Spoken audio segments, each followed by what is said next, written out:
propose d'enchaîner directement avec Anna Potoki. Donc Anna Potoki, qui est docteur et habilitée à diriger les recherches en psycho à Grenoble, et qui va vous présenter donc plutôt des programmes de prévention en maternelle. Donc voilà, je la laisse vous préciser un petit peu ce protocole et voilà, je la remercie de sa présence. Exactement, merci. Bonjour à toutes et à tous. Donc je suis ravie d'être devant vous ce matin. Donc je tenais à remercier vraiment le comité d'organisation de ces journées pour leur invitation.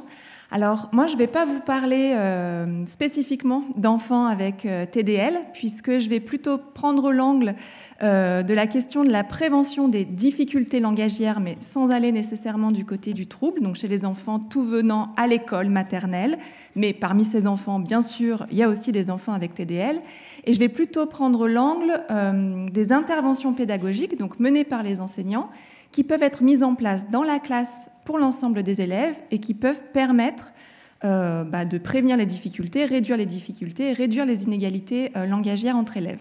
Néanmoins, il y aura plein d'échos, et c'est super, avec la présentation d'Estelle, qui était spécifiquement autour des enfants TDL, puisqu'en gros, pour schématiser, ce qui marche avec les enfants TDL marche bien sûr avec tous les enfants. Donc ce que je vais vous présenter aussi en termes d'intervention pédagogique sera aussi bénéfique pour les enfants avec TDL. Alors pour commencer ma présentation, je vais partir d'un constat qui est celui rapporté par exemple par les évaluations nationales qui sont passées par tous les élèves ici au tout début du CP et qui relate le fait qu'un certain nombre d'enfants présentent des difficultés en termes de langage oral à l'entrée en CP. Alors un certain nombre, on va entre 20 et jusqu'à à peu près 60% quand même de difficultés, alors qui diffèrent en fonction des compétences langagières. Les difficultés sont plus particulièrement marquées sur certaines compétences, notamment liées à la compréhension lexicale, donc le vocabulaire, compréhension des phrases, compréhension des textes.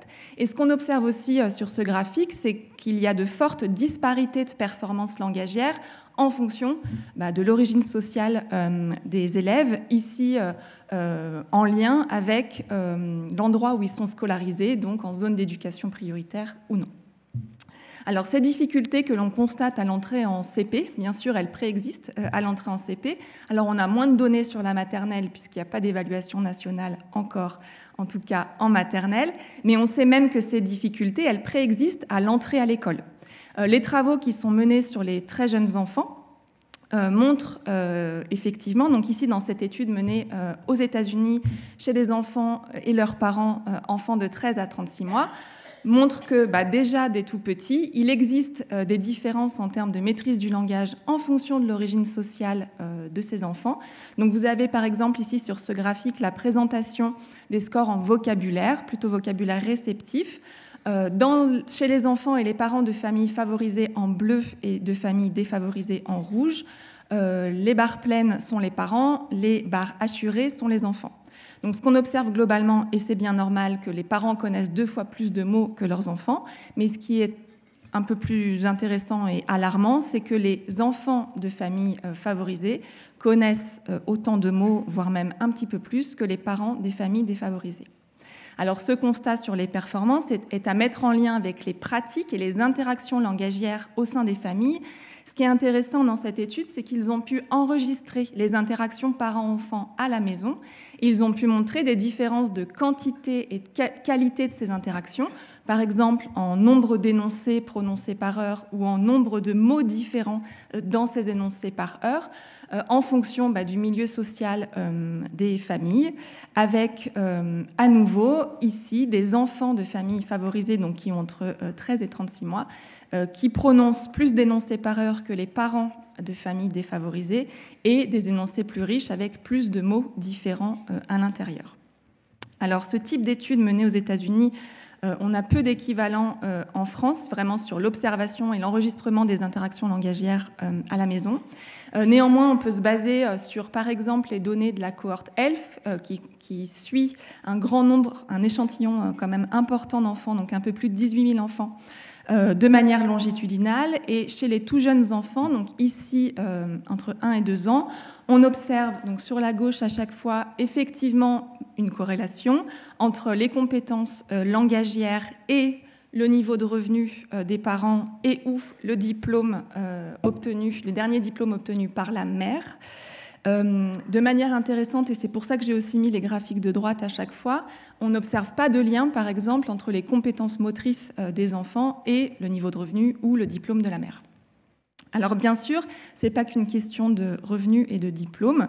Ce qui joue fortement, ce qui explique fortement ces inégalités langagières liées aux inégalités sociales, c'est beaucoup les pratiques familiales autour du langage. Et ce qu'on observe, c'est que, par exemple, la probabilité de maîtriser un maximum de vocabulaire à 1 an est beaucoup liée à ce qui est fait à la maison, notamment par la mère. Alors, petite parenthèse, en fait, l'effet de ces pratiques avec le père n'augmentait pas la probabilité, mais peut-être parce que c'était moins fait. Donc, par exemple, si la mère lit des livres à son enfant, chante des comptines, ou simplement reste calmement avec lui en lui parlant. Ce que l'on sait également, c'est que ces inégalités de départ, donc dès le plus jeune âge, si on ne fait rien d'une certaine manière, ont plutôt tendance à s'accroître naturellement avec le temps. Donc ce qu'on observe ici sur ce graphique par exemple, c'est que autour de 18 mois, il y a bien sûr des différences déjà entre les enfants de milieux favorisés et les enfants de milieux plus défavorisés, mais que ces différences s'accroissent avec le temps et qu'à 36 mois, cet écart de départ, il a quadruplé. Alors là, on est donc jusqu'à 3 ans. Plus tard, à l'école élémentaire, on observe grosso modo la même chose, c'est que malheureusement, l'école ne parvient pas véritablement à réduire ces inégalités de départ. Donc là, vous avez par exemple les différences en unités d'écart type entre les enfants de familles favorisées en orange plus foncé et les enfants de familles défavorisées en orange plus clair, en fonction de différentes compétences langagières. Au CP à gauche, enfin en début de CP à gauche et en fin de CM2 à droite, ce qu'on observe, c'est que globalement, ces écarts ne diminuent pas, voire même s'accentuent pour certaines dimensions du langage qui sont moins, je dirais, procédurales, comme la compréhension et le vocabulaire. Alors bien sûr, ces inégalités de départ ne sont pas une fatalité et on sait aujourd'hui, la recherche a montré qu'un certain nombre de pratiques pédagogiques peuvent permettre de les réduire. Donc, je vais par exemple m'appuyer sur les résultats de programmes qui ont montré leur efficacité menée dans l'Académie de Grenoble, le bassin grenoblois, plutôt à petite échelle, et je reviendrai à la fin sur les perspectives à plus grande échelle. Donc, c'est le cas par exemple du programme Parler qui a été mis en place dans l'Académie de Grenoble dans des écoles REP. C'est un dispositif d'enseignement explicite et ciblé de différentes habiletés langagières. Donc, de manière spécifique, la phonologie, le vocabulaire et la compréhension. Alors, la compréhension en ciblant de manière explicite en fait des compétences nécessaires à la compréhension. Donc, je ne sais pas, construire un modèle mental, produire une inférence, résoudre des anaphores, etc. Dispositif qui a été mis en place, enfin, ces ateliers d'enseignement explicite ont été mis en place par petits groupes de besoins dans les classes de la grande section de maternelle au CE1. Rapidement, ce qu'on observe et ce qui est présenté sur ce graphique, c'est que en CE1 et en termes de compréhension, de différence de performance en compréhension en lecture, vous avez à gauche les classes contrôle, les classes témoins, c'est-à-dire dans lesquelles ce dispositif parlé n'a pas été mis en place. On y observe alors qu'environ 25% des élèves ont des compétences très faibles en compréhension de l'écrit, et que ce pourcentage d'élèves en grande difficulté de compréhension est diminué presque de moitié dans les classes du programme Parler. Pour information, à droite, c'est simplement les résultats aux évaluations nationales de CE2 en compréhension, dans l'échantillon donc global des élèves français, c'est-à-dire y compris les classes non REP, donc hors zone d'éducation prioritaire, et on observe que les classes REP du programme Parler se rapprochent des classes non REP. Ce qu'on sait aussi dans ce type d'intervention, donc que l'enseignement explicite des habiletés langagières en petits groupes de besoins fonctionne, et 2, que plus on commence tôt, mieux c'est. Donc ici, dans une autre étude menée par les collègues de Grenoble, donc Maryse Bianco et collaborateurs, ils ont mené les mêmes principes d'études que le programme Parler, mais en distinguant un dispositif qui est mis en œuvre dès la moyenne section, donc les enfants en bénéficient en moyenne et en grande section, ou alors seulement en grande section. Et ce qu'on observe, c'est que les gains en termes de compréhension sont plus durables, plus importants et plus durables sur le long terme lorsque on intervient. Plus on commence tôt, en gros, mieux c'est.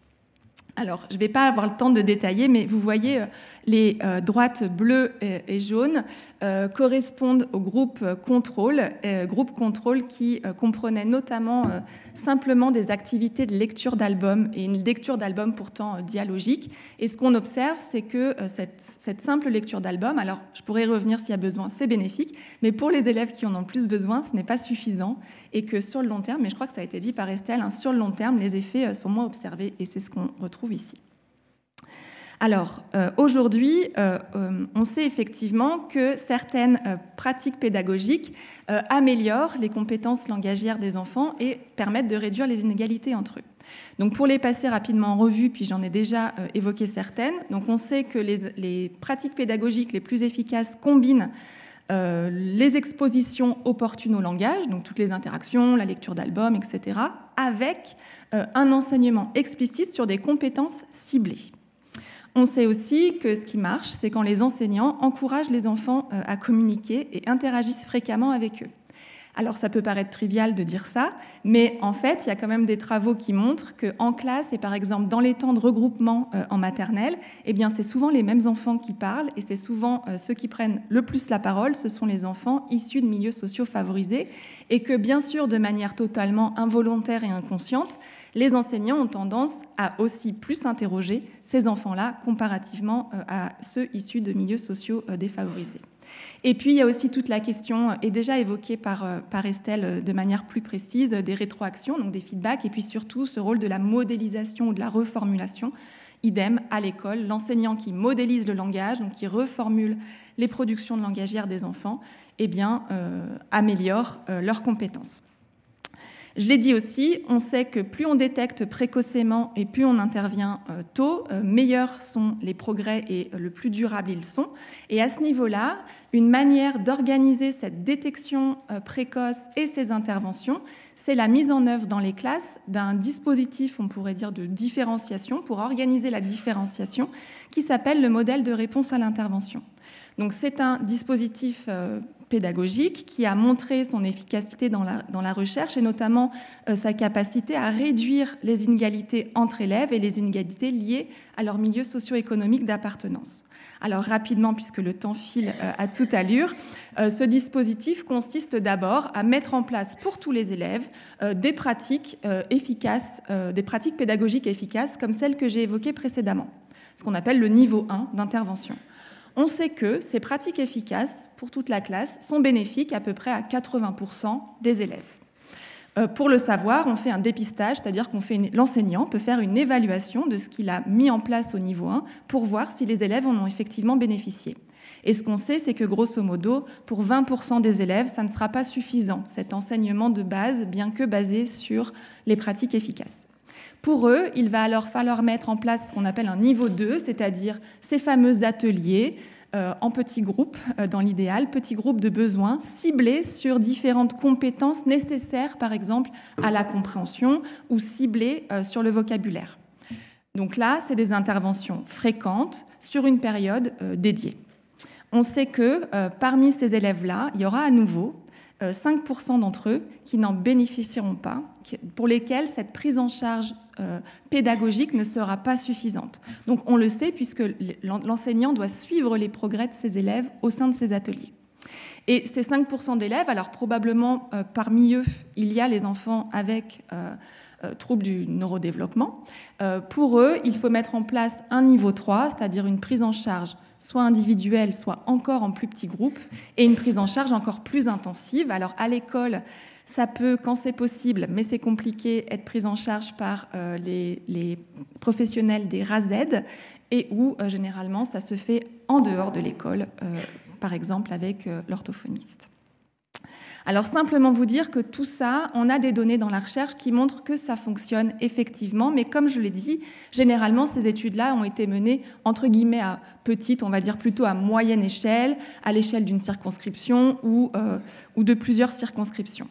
Je ne vais pas le détailler du coup, mais simplement vous dire que dans l'Académie de Grenoble, nous avons actuellement un projet de mise en œuvre de l'ensemble de ces dispositifs, donc le modèle de réponse à l'intervention, la mise en œuvre de pratiques efficaces dans les classes par les enseignants à plus grande échelle, dans un suivi longitudinal des enfants de la moyenne section jusqu'au CE1, c'est-à-dire que les enseignants de moyenne, grande section, CP et CE1 sont formés à ces dispositifs, donc aux pratiques efficaces pour l'enseignement ciblé sur 3 compétences, vocabulaire, compréhension et production orale.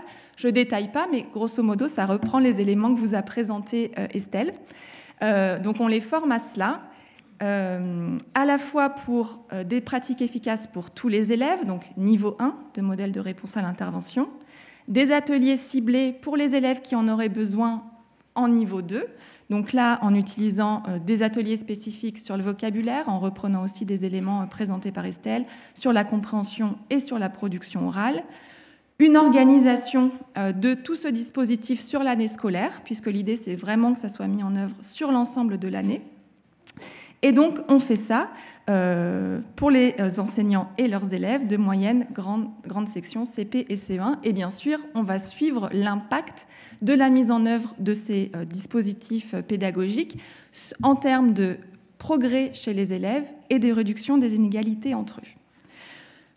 Je passe là-dessus puisqu'on n'a pas encore les résultats. Nous sommes actuellement dans la phase de formation des enseignants et nous aurons les premiers résultats pour les élèves de moyenne section seulement à la fin d'année, enfin en juin 2027. Donc j'espère que je pourrai vous en dire plus à ce moment-là. Mes conclusions rapidement. L'idée, c'est que effectivement, les capacités de langage précoce, on le sait, alors je ne l'ai pas représenté ici parce que ça me paraissait être évident, mais ces compétences de langage oral, elles sont fortement déterminantes des compétences en langage écrit ultérieures, et que ces compétences en langage oral, elles sont aussi marquées fortement par des différences sociales, et que dès l'école maternelle, des pratiques pédagogiques dites efficaces peuvent être mises en place pour réduire ces inégalités et faire progresser tous les élèves. Pardon. Merci. Enfin, c'est passé un peu vite. Merci beaucoup.